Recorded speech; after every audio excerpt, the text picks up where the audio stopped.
نحمده ونصلي على رسوله الكريم اما بعد فاعوذ بالله من الشيطان الرجيم بسم الله الرحمن الرحيم رب اشرح لي صدري ويسر لي امري واحلل عقدة من لساني يفقهوا قولي رب زدني علما اللهم فقهنا في الدين اللهم انا نسألك حبك وحب من يحبك والعمل الذي يبلغنا حبك اللهم اجعل عملي كله صالحا واجعله لوجهك خالصا ولا تجعل لأحد فيه شيئا اللهم ارزقنا إخلاص إلهي آمين.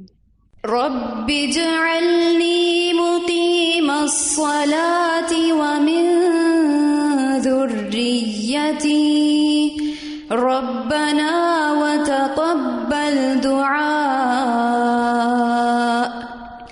ربنا اغفر لي ولوالدي وللمؤمنين يوم يقوم الحساب. پچھلی کلاس میں ہم نے نواقض وضو کے بارے میں پڑھا، وہ چیزیں جن سے وضو ٹوٹ جاتا ہے. آپ کی طرف سے ایک سوال آیا تھا کہ اگر دوران نماز وضو ٹوٹ جائے تو نماز کو کیسے ختم کرنا ہے اور پھر کہاں سے نماز شروع کرنی ہے. دوران نماز اگر وضو ٹوٹ جائے تو جس مقام پر بھی آپ کا وضو ٹوٹا ہے وہیں آپ نماز کو روک دیں گے اور دوبارہ سے وضو کرنا ہوگا اور شروع سے نماز پڑھنی ہوگی.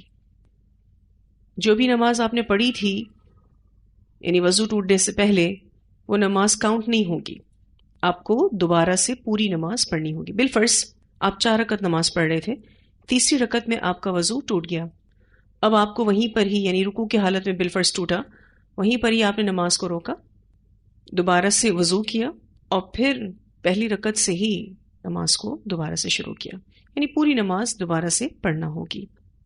نواقض وضو کے بارے میں جو ہم نے پڑھا تھا اس میں جو اہم ترین باتیں تھیں، جس میں پہلی بات یہ تھی کہ سبیلین سے جو کچھ نکلے اس سے وضو ٹوٹ جاتا ہے. تفصیل پچھلی کلاس میں ہم نے بتائی تھی الحمدللہ. پھر اسی طرح سے شرمگاہ کو براہ راست ہاتھ لگانے سے وضو ٹوٹ جاتا ہے، ورنہ نہیں. یعنی اگر کسی آڑ سے یا اوٹ کے ساتھ شرمگاہ کو ہاتھ لگایا گیا تو پھر وضو نہیں ٹوٹتا. پھر اسی طرح سے گہری نیند سے وضو ٹوٹ جاتا ہے. پھر اسی طرح سے عقل زائل ہونے سے بھی وضو ٹوٹ جاتا ہے، جس میں ہم نے بے ہوش ہونے کا اور پاگل پن ہونے کا بھی مسئلہ اخذ کیا تھا. پھر اسی طرح سے اونٹ کا گوشت کھانے سے وضو ٹوٹ جاتا ہے. پھر اسی طرح سے ہم نے ایک اور بات پڑھی تھی کہ مستقل بیماری کی وجہ سے مکمل پاکیزگی ممکن نہ ہو تو اسی حالت میں نماز ادا کرنی چاہیے، البتہ ایسی صورت میں ہر نماز کے لیے نیا وضو کرنا ہوگا.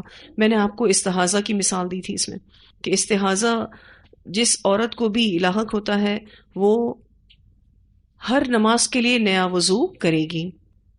اب کن چیزوں سے وضو نہیں ٹوٹتا؟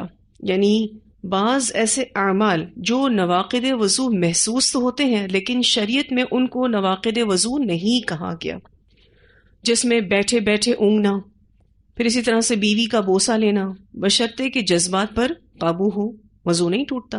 پھر اسی طرح سے قے کرنا یعنی وامٹ کر دینا، اس سے بھی وضو نہیں ٹوٹتا. اسی طرح سے نکسیر کا پھوٹ جانا، پھر آگ پر پکی ہوئی چیزیں کھانے سے وضو نہیں ٹوٹتا، البتہ اونٹ کا گوشت کھانے کے بعد وضو کرنا ہوگا. ٹھیک ہے، یہ بات میں آپ کو واضح کر چکی ہوں. پھر ایک اہم بات ہم نے پڑھی تھی کہ محض شک سے وضو نہیں ٹوٹتا. پھر اسی طرح سے چکنائی والی چیز کھانے کے بعد صرف اور صرف کلی کرنا چاہیے، اس سے بھی وضو نہیں ٹوٹتا. اور اگر کوئی کلی نہ کر سکے تو نماز پڑھ سکتا ہے.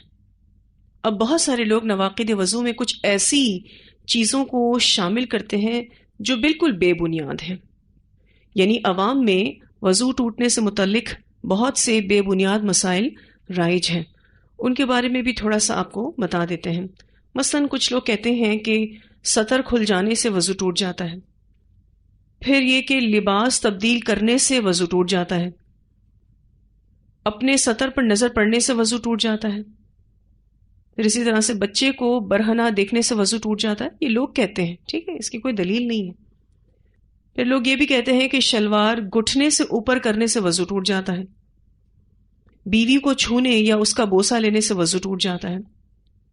ایون لوگ یہ بھی کہتے ہیں کہ برہنہ وضو کرنے سے وضو نہیں ہوتا، اور یہ بھی کہتے ہیں کہ چہرے سے بال نکالنے سے وضو ٹوٹ جاتا ہے. یعنی اگر آپ وضو سے تھے اور آپ تھریڈنگ کروا رہے ہیں اپر لپس کی تو آپ کا وضو ٹوٹ جائے گا. پھر اسی طرح سے سر منڈانے، بال بنوانے یعنی ہیئر کٹ لینے یا ناخن کاٹنے سے بھی وضو ٹوٹ جاتا ہے. بچے کو دودھ پلانے سے ماں کا وضو ٹوٹ جاتا ہے. گانے سننے یا ٹی وی دیکھنے سے وضو ٹوٹ جاتا ہے. گالی دینے سے وضو ٹوٹ جاتا ہے. غیبت یا بد نظری کرنے سے وضو ٹوٹ جاتا ہے. نجاست پر پاؤں پڑنے سے وضو ٹوٹ جاتا ہے. چوئنگم، پان یا چھالیاں وغیرہ کھانے سے وضو ٹوٹ جاتا ہے. نسوار منہ میں رکھنے سے وضو ٹوٹ جاتا ہے. سگریٹ پینے سے وضو ٹوٹ جاتا ہے. منہ سے خون نکلے یا ناک سے نکلے یا کان سے نکلے تو وضو ٹوٹ جاتا ہے. اسی طرح سے نماز کے اندر کہکا لگانے سے وضو ٹوٹ جاتا ہے. اور اس بارے میں تو مزید فقہ بھی لوگ بتاتے ہیں کہ اس طرح سے نماز میں کھلکھلا کر ہنسنا کہ اس کے برابر شخص کو سنائی دے تو کہکا وضو اور نماز دونوں کو توڑ دیتا ہے، خواہ عمدن ہو یا سہون ہو. یعنی جان بوجھ کے کسی نے کیا یا پھر بھول سے کیا، لیکن اس کی کوئی دلیل نہیں ہے. کچھ لوگ تو یہ بھی کہتے ہیں کہ اگر آپ وضو سے ہیں، نماز نہیں پڑھ رہے، لیکن اگر آپ نے کہکا لگا دیا ہے تو آپ کا وضو ٹوٹ جائے گا. یہ تمام باتیں بے بنیاد ہیں، اور ہو سکتا ہے کہ کچھ اور باتوں کا علم آپ کو بھی ہو، لیکن یاد رکھیے گا کہ ان سے وضو نہیں ٹوٹتا، کیونکہ نواقض وضو میں ان چیزوں کا ذکر نہیں ہے. البتہ ایک اہم بات جو آپ کو یاد رکھنی ہے وہ یہ، گناہ کے بعد وضو کرنا مستحب ہے. یہاں یہ بات میں آپ کو واضح کر دوں کہ گالی دینے، گانا سننے، غیبت کرنے، بد نظری کرنے اور ان جیسے دیگر گناہوں سے وضو نہیں ٹوٹتا. البتہ فقہائے کرام فرماتے ہیں کہ گناہ کے بعد وضو کرنا مستحب ہے، اس لیے وضو کر لینا بہتر ہے، لیکن ضروری نہیں ہے. یہ بھی یاد رہے کہ گناہ کے بعد توبہ کرنا ضروری ہے، جس کی زیادہ فکر ہونی چاہیے. اس کی فکر لوگوں کو کم ہوتی ہے کہ میں نے گناہ کر لیا ہے تو مجھے توبہ کرنی چاہیے. اب ہمیں جو قرآن اور احادیث سے نواقض وضو پتہ چلتے ہیں اس کا بھی علم اللہ تعالیٰ نے دے دیا، اور اس کے علاوہ عوام میں جو بے بنیاد مسائل نواقض وضو کے حوالے سے رائج ہیں وہ بھی ہم نے آپ کے سامنے رکھ دیے. اب فیصلہ ہمارا ہے کہ ہم کون سی چیز کو لیتے ہیں اور کون سی چیز کو نہیں لیتے. آتھینٹک چیز بھی آپ کے سامنے رکھ دی گئی اور نان آتھینٹک چیزوں کو بھی آپ کے سامنے رکھ دیا گیا. یاد رکھیے گا کسی بھی چیز کو اگر میں ایز دین لوگوں کو بتاتی ہوں اور اس کی کوئی دلیل دین میں نہیں ہے تو کل قیامت کے دن اللہ کے حضور بہت بڑی جواب دہی ہے اس کی، کیونکہ دین تو مکمل ہو چکا ہے. اس میں کوئی بھی چیز ہم نہ تو ایڈ کر سکتے ہیں اور نہ ہی سبٹریکٹ کر سکتے ہیں، نہ کسی چیز کو ہم شامل کر سکتے ہیں نہ کسی چیز کو نکال سکتے ہیں. یہ کام تو ہو چکا الحمدللہ. نبی اکرم صلی اللہ علیہ وسلم پر اس دین کو مکمل کر دیا گیا. تو کوئی بھی ایسی بات کرنے سے پہلے ڈرنا چاہیے کہ بے دلیل بات ہم نہ کریں، کیونکہ جو دلیل کے ساتھ بات ہوتی ہے اس کا وزن ہوتا ہے، اور جو بے دلیل باتیں ہوتی ہیں وہ بے وزن ہوتی ہیں. اور خود بھی یہ مزاج اپنائیں کہ اگر آپ کو کوئی بھی حکم پتہ چلتا ہے تو آپ سب سے پہلے اس کی دلیل جاننے والے ہوں، معلوم کرنے والے ہوں. اب بالفرض ایک بات کو ہم لیں کہ سطر کھل جانے سے وضو ٹوٹ جاتا ہے، جو کہ عوام میں یہ بات مشہور ہے، کوئی دلیل نہیں ہے اس کی. اور اس کے علاوہ میں نے جتنی بھی باتیں آپ کو بتائیں اور بھی کسی کی بھی دلیل نہیں ہے. تو ہم سب نے یہ بات یاد رکھنی ہے کہ ہم جو بھی بات کریں دلیل کے ساتھ کریں، کیونکہ دلیل والی بات میں وزن ہوتا ہے اور بے دلیل بات ہلکی پھلکی ہوتی ہے، اس میں کوئی وزن نہیں ہوتا. ٹھیک ہے جی، تو پوری طرح سے واضح ہے نواقض وضو کا یہ چیپٹر. اگلا چیپٹر شروع کر سکتے ہیں ہم. ٹھیک ہے جی، تیمم کا بیان. تیمم کا لفظی معنی قصد اور ارادہ کرنا، اور اس کا اصطلاحی معنی کیا ہے؟ پانی نہ ملنے کی صورت میں، اور پانی تو ہے لیکن اس کو استعمال نہیں کر سکتے مرض یا سردی کی وجہ سے، اس صورت میں طہارت کی نیت سے پاک مٹی کا قصد کر کے اسے ہاتھوں اور چہرے پر ملنا تیمم کہلاتا ہے۔ تیمم اللہ رب العزت کی طرف سے ملی ہوئی بہت بڑی رخصت ہے۔ تیمم کے بارے میں ایک روایت آتی ہے، حضرت جابر رضی اللہ تعالیٰ عنہ اس کے راوی ہیں۔ وہ روایت کرتے ہیں کہ نبی اکرم صلی اللہ علیہ وسلم نے فرمایا، مجھے 5 چیزیں عطا فرمائی گئی ہیں جو مجھ سے پہلے کسی کو بھی نہیں دی گئیں۔ مجھے 1 مہینے کی مسافت سے رعب اور دبدبے سے مدد دی گئی ہے، یعنی دشمن پر رعب اور دبدبہ رسول اللہ صلی اللہ علیہ وسلم کو دیا گیا۔ اور کتنی دور تک آپ صلی اللہ علیہ وسلم کا یہ رعب جاتا تھا؟ 1 مہینے کی مسافت تک، یعنی اتنا دور تک رسول اللہ صلی اللہ علیہ وسلم کا رعب محسوس ہوتا تھا۔ کن کو؟ دشمنوں کو۔ ساری زمین میرے لیے سجدہ گاہ اور طہارت اور پاکیزگی کا ذریعہ بنائی گئی ہے۔ اب جس آدمی کو جہاں بھی نماز کا وقت آ جائے اسے نماز پڑھ لینی چاہیے، خواہ مسجد نہ ملے اور پانی مہیا نہ ہو، ٹھیک ہے، جہاں اس کو موقع ملے نماز پڑھ لینا چاہیے، کیونکہ نبی اکرم صلی اللہ علیہ وسلم کی اسپیشلٹی کیا تھی کہ آپ کے لیے زمین کو سجدہ گاہ اور طہارت اور پاکیزگی کا ذریعہ بنا دیا گیا تھا۔ اسی لیے نبی اکرم صلی اللہ علیہ وسلم نے فرمایا، آدمی کو جہاں بھی نماز کا وقت آ جائے اسے نماز پڑھ لینی چاہیے، خواہ اس کو مسجد نہ ملے اور پانی بھی مہیا نہ ہو سکے۔ اس کے علاوہ بھی کچھ اور فضیلتیں اس حدیث میں بیان ہوئی ہیں، جیسے کہ غنائم آپ صلی اللہ علیہ وسلم کے لیے حلال کیے گئے، اسی طرح سے شفاعت کبریٰ بھی آپ صلی اللہ علیہ وسلم ہی فرمائیں گے، پھر اسی طرح سے تمام انسانوں اور جنوں کے لیے آپ صلی اللہ علیہ وسلم کو نبی بنا کر بھیجا گیا۔ پھر یہ کہ مسلم میں حضرت حذیفہ رضی اللہ تعالیٰ عنہ سے مروی ہے کہ جب ہمیں پانی دستیاب نہ ہو تو زمین کی مٹی ہمارے لیے حصول طہارت اور پاکیزگی کے لیے پاک بنا دی گئی ہے۔ پھر اسی طرح سے مسند احمد میں حضرت علی رضی اللہ تعالیٰ عنہ سے منقول ہے کہ مٹی میرے لیے حصول طہارت کا ذریعہ بنائی گئی ہے۔ ان تمام روایات سے کیا پتہ چلتا ہے کہ تیمم اس امت کے لیے اللہ سبحانہ تعالیٰ کی طرف سے بہت بڑی آسانی ہے۔ پانی نہ ملنے کی صورت میں اسلام نے تیمم کی رخصت دے کر امت مسلمہ کے لیے بہت بڑی آسانی پیدا کر دی ہے۔ اور ایک اور بات میں نے آپ کو یہاں بتائی ہے کہ پانی تو ہے لیکن اس کو استعمال نہیں کر سکتے، مرض یا سردی کی وجہ سے۔ پانی نہ ملنے کی کئی صورتیں ہیں، مثلا مسافر کو سفر میں پانی نہ ملے، یا پانی کے مقام تک پہنچنے پر نماز کے فوت ہو جانے کا خطرہ ہو، یا وضو کرنے سے مریض کو مرض کی زیادتی کا خوف ہو، یا پانی حاصل کرنے میں جان کا ڈر ہو، مثلا گھر میں پانی نہیں ہے، باہر کرفیو نافذ ہے، یا پانی لانے میں کسی دشمن یا درندے سے جان کا اندیشہ ہو، تو ایسی صورت میں ہم تیمم کر سکتے ہیں، خواہ یہ موانع برسوں قائم رہیں۔ موانع کہتے ہیں رکاوٹوں کو، خواہ یہ رکاوٹیں برسوں قائم رہیں، تیمم بھی بدستور جائز رہے گا۔ جو شخص پانی تلاش کرتا ہے اور اسے نہیں ملتا، یا پانی موجود ہے مگر بیماری کی وجہ سے استعمال کرنے پر قادر نہیں، یا بیماری بڑھنے کا اندیشہ ہے، یا وہ بیماری کی وجہ سے حرکت نہیں کر سکتا اور کوئی پانی دینے والا بھی نہیں ہے، تو ان تمام صورتوں میں تیمم کیا جا سکتا ہے۔ اچھا، بیمار سے مراد وہ بیمار ہے جسے وضو کرنے سے نقصان یا بیماری میں اضافے کا اندیشہ ہو، ٹھیک ہے، یہ کوئی عام بیماری کی بات نہیں ہو رہی۔ کون سا بیمار مراد ہے؟ جسے وضو کرنے سے نقصان یا بیماری میں اضافے کا اندیشہ ہو۔ اور مسافر سے مراد ہر عام مسافر ہے، جس نے لمبا سفر کیا ہو یا مختصر۔ اگر پانی نہ ملے تو تیمم کرنے کی اجازت ہے۔ اچھا، پانی نہ ملنے کی صورت میں مقیم کو بھی تیمم کرنے کی اجازت ہے، یعنی حضر میں بھی اگر کسی کو پانی نہیں ملتا تو وہ تیمم کر سکتا ہے۔ اور کب تک تیمم کر سکتا ہے؟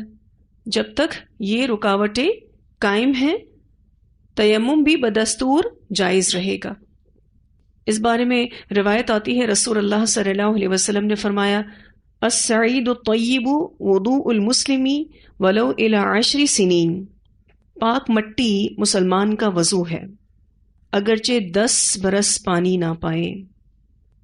اسے سنن نبی داؤد نے روایت کیا ہے۔ پاک مٹی مسلمان کا وضو ہے، یعنی وضو کا کام کرتی ہے اگرچہ 10 برس پانی نہ پائے۔ 10 برس سے کثرت مدت مراد ہے، یعنی جتنی بھی مدت پانی نہ ملے اس وقت تک تیمم کی اجازت ہے۔ اچھا، اس حدیث کا اگلا حصہ بھی آپ کے سامنے رکھنا چاہوں گی۔ پہلا حصہ کیا ہے؟ پاک مٹی مسلمان کا وضو ہے اگرچہ 10 برس پانی نہ پائے۔ اس کا اگلا حصہ ہے مگر جب پانی دستیاب ہو جائے تو پھر اللہ سے ڈرنا چاہیے اور اسے اپنے جسم پر پانی پہنچانا چاہیے۔ یہاں ان الفاظوں کے ساتھ یہ حدیث مکمل ہوتی ہے۔ ٹھیک ہے، کیا پتہ چلتا ہے اس سے؟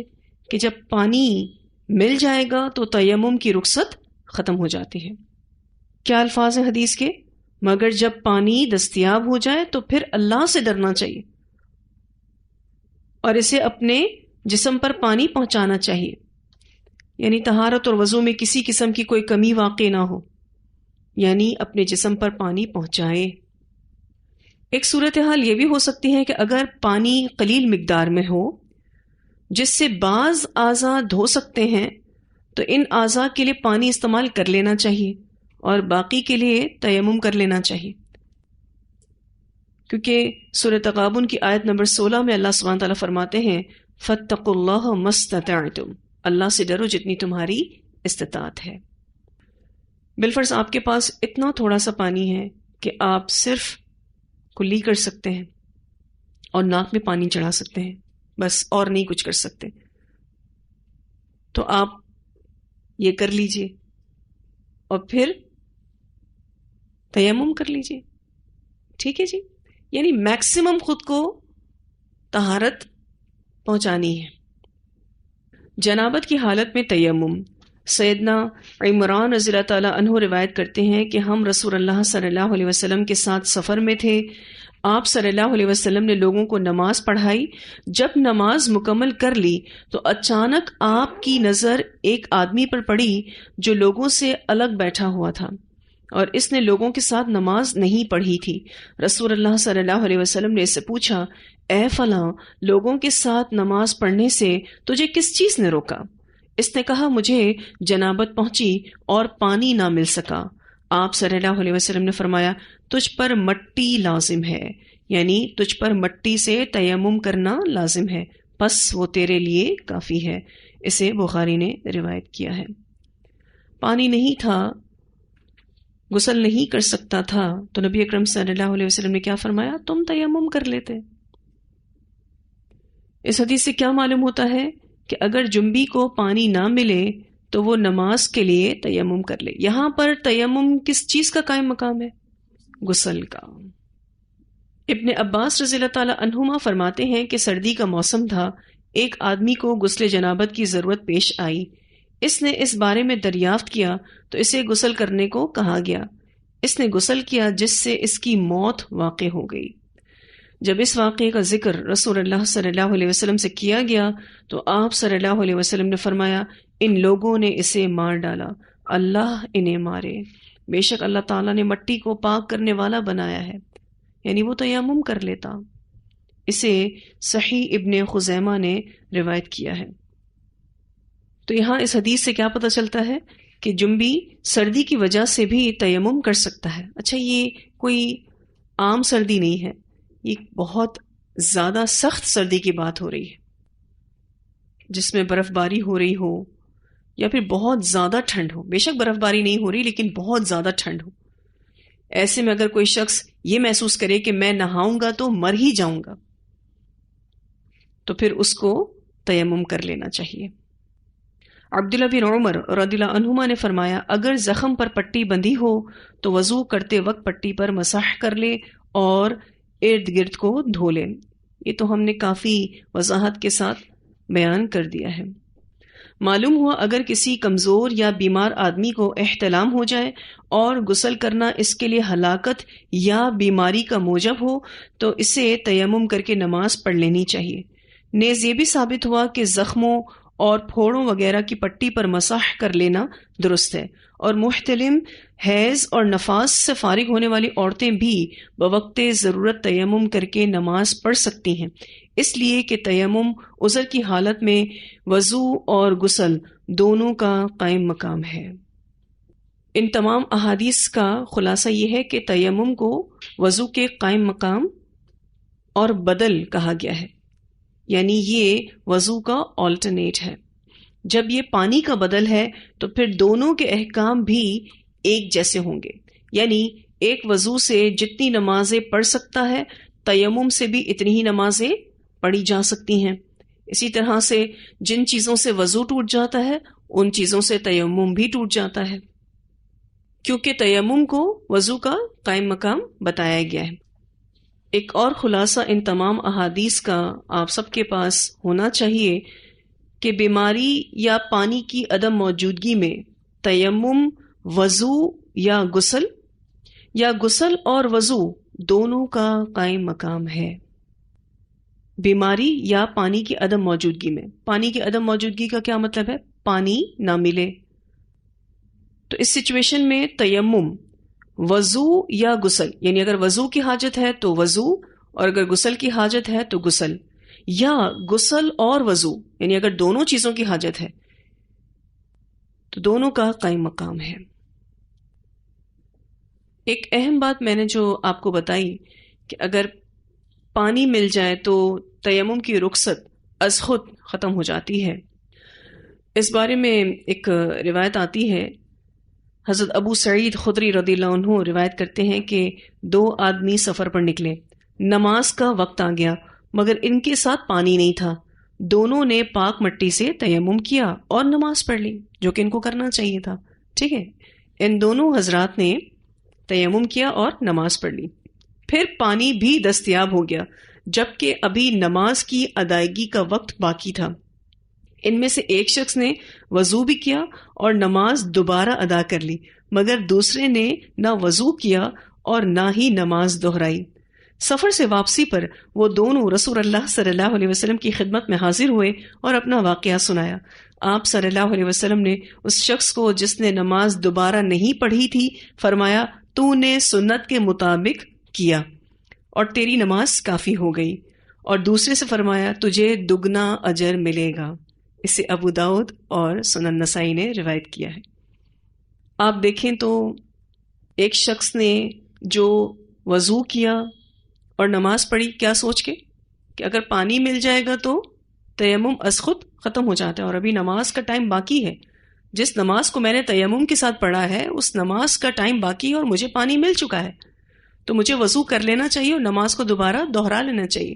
نبی اکرم صلی اللہ علیہ وسلم نے اس سے کیا کہا کہ تجھے دگنا اجر ملے گا۔ دگنا اجر کیوں؟ ایک نماز پڑھنے کا اور دوسرا اجتہاد کرنے کا۔ اس کا اجتہاد دیکھا جائے تو غلط تھا، لیکن جو بھی اجتہاد کرنے والا ہوتا ہے اس کو اجتہاد کرنے کا ثواب ضرور ملتا ہے۔ اگر اس نے غلط اجتہاد کیا ہے تو ایک اجر ملتا ہے، اور اگر اس نے صحیح اجتہاد کیا ہے تو دوہرا اجر ملتا ہے۔ تو نبی اکرم صلی اللہ علیہ وسلم نے اسے فرمایا کہ تجھے دگنا اجر ملے گا، ایک تو نماز پڑھنے کا اور دوسرا اجتہاد کرنے کا۔ لیکن جو دوسرا شخص تھا جس نے نہ وضو کیا اور نہ نماز کو دہرایا، کیونکہ وہ عین سنت کے مطابق عمل کر رہا تھا، تو نبی اکرم صلی اللہ علیہ وسلم نے اس سے کیا کہا کہ تو نے سنت کے مطابق کیا، یعنی تو نے شرعی طریقہ پا لیا اور تجھے وہ نماز کافی ہو گئی۔ اگر تو نے وہ نماز دوبارہ سے نہیں دہرائی تو دہرانے کی ضرورت نہیں تھی۔ ٹھیک ہے، تو اس حدیث سے ایک بات تو یہ پتہ چلتی ہے کہ اگر کوئی شخص تیمم کے ساتھ نماز پڑھ چکا ہے، پانی نہ ہونے کی صورت میں اس نے تیمم کیا اور وہ نماز پڑھ چکا ہے، اور پھر اس کو پانی میسر آ جاتا ہے اور نماز کا وقت بھی باقی ہے، تو وہ وضو کر کے نماز کو نہ دہرائے۔ ٹھیک ہے جی، لیکن اس حدیث سے ایک اور اہم بات پتہ کیا چلتی ہے کہ اگر پانی مل جائے تو تیمم کی رخصت از خود ختم ہو جاتی ہے. یہ بات میں نے آپ کو ایک اور حدیث سے بھی بیان کی جو ہم نے شروع میں پڑھی، اور اس حدیث کے الفاظ یہ تھے کہ جب پانی دستیاب ہو جائے تو پھر اللہ سے ڈرنا چاہیے اور اسے اپنے جسم پر پانی پہنچانا چاہیے. تو خلاصہ کیا ہے جو ہم نے آخر میں حدیث پڑھی اس کا، کہ اگر تیمم کر کے نماز پڑھ لی ہے اور بعد میں دوران وقت ہی پانی مل گیا ہو تو ایسی صورت میں نماز دوبارہ پڑھنے کی ضرورت نہیں.